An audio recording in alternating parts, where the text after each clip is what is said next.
Dora, we have very exciting news. We are going to Disney World for the whole week. Oh my god, we're finally going to Disney World. Yeah. Yahoo! Hey! But if you screw up our trip, you will be grounded. No! Let's get in the car and go to the airport. Hey, subtitles! Yay! That was a good drink of water. Let's save it for later. Alright everyone, go through the item detector so you can get searched. Your turn, honey.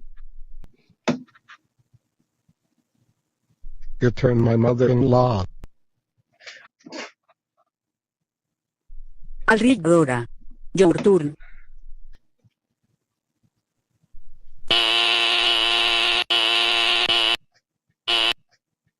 Hey, little girl.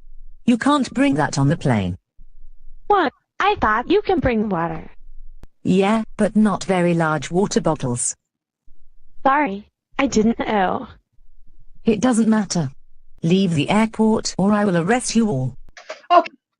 Let's go home right now. You are so dead. Dora, But they're good, because why? how could you do this to us? You are grounded for the rest of your life. Go to your room before I get your dad's belt to give you the ultimate spanking. What? Oh. And I guess